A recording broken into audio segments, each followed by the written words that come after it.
শেষ পাতে যদি এমন আমড়া পোস্তর অম্বল হয় জাস্ট জমে যায়। প্রতিদিন একই রকম রান্নাবান্না খেতে কিন্তু ভালো লাগে না, তাই আজ আমি আপনাদের জন্য নিয়ে এলাম টক ঝাল মিষ্টি আমড়া পোস্তর রেসিপি। বাজারে এখন আমড়ার মৌসুম, তবে এগুলো আমার দিদির বাড়ির গাছ পাকা আমড়ার খোসাগুলো ছাড়িয়ে ধুয়ে নিয়েছি। এবার কড়াইয়ে দিয়ে দিচ্ছি 4 টেবিল চামচের মতো সর্ষের তেল। তেলটা একটু গরম হয়ে আসলে একটা মাঝারি সাইজের পেঁয়াজের পেস্ট দিয়ে দিচ্ছি। এখন আমি দিয়ে দিচ্ছি 1.5 চা চামচের মতো লবণ, দিয়ে দিচ্ছি 1/2 চা চামচ ধনে গুঁড়ো, 1/2 চা চামচ লঙ্কার গুঁড়ো আর 1/2 চা চামচ হলুদ গুঁড়ো। তারপর অল্প একটু জল দিয়ে মশলাটা একটু ভালো করে কষিয়ে নিতে হবে। মশলার লাম্পসগুলো একটু ভালো করে নেড়ে নেড়ে মিশিয়ে নিতে হবে। মশলাটা তো ভালো করে মিশিয়ে নিলাম। এবার যখন তেল ছাড়বে তখন এখানে আমি এই কেটে ধুয়ে রাখা আমড়াগুলো দিয়ে দিলাম। এখানে আমড়ার পরিমাণটা কিন্তু 500 গ্রামের মতো হবে। তো এবার খুব ভালো করে আমি মশলার সাথে আমড়াগুলোকে মিশিয়ে নেব।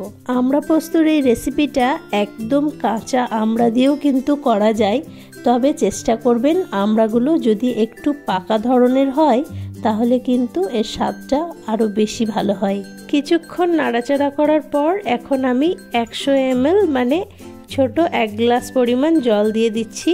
এখানে আমি 7 থেকে 8 টেবিল চামচ পোস্ত জলের মধ্যে ভিজিয়ে রেখেছিলাম। এবার এটার একটা ফাইন পেস্ট তৈরি করে নেব। এদিকে দেখুন আমড়াটা ফুটতে শুরু করেছে।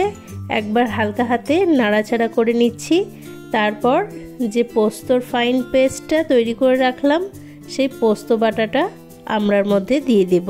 এইভাবে আমড়া পোস্তর টক একবার অবশ্যই বাড়িতে বানিয়ে দেখবেন, সবার কিন্তু খুব ভালো লাগবে আর মুখের স্বাদও বদলে যাবে।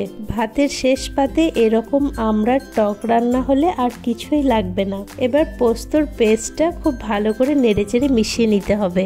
যেহেতু আমড়াগুলো ভীষণ পাকা ছিল এই জন্য এর শাঁসটা আমি আর আলাদা করে কেটে নিইনি, তাই এইভাবে খুন্তির সাহায্যে আমড়াগুলো খুব ভালোভাবে নেড়ে নিচ্ছি।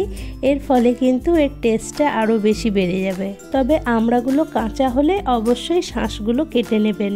এবার সবশেষে দিয়ে দিচ্ছি 3/4 কাপ চিনি। চিনির পরিমাণটা আপনারা আপনাদের টক মিষ্টি অনুযায়ী দিয়ে দেবেন।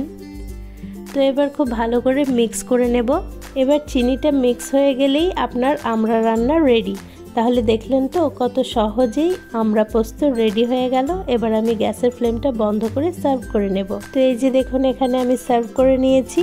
তো আজকের ভিডিওটা আপনাদের কেমন লাগলো অবশ্যই কমেন্ট করে জানাবেন। আর ভিডিও ভালো লেগে থাকলে প্লিজ লাইক করবেন আর চ্যানেলটি সাবস্ক্রাইব করে পাশে থাকবেন। আর সবার আগে নতুন ভিডিওর নোটিফিকেশন পাওয়ার জন্য পাশে বেল বাটনটি প্রেস করে রাখবেন। ভিডিওটা এখানেই শেষ করছি। দেখা হবে আবার অন্য কোনো ভিডিওতে। Thank you for watching.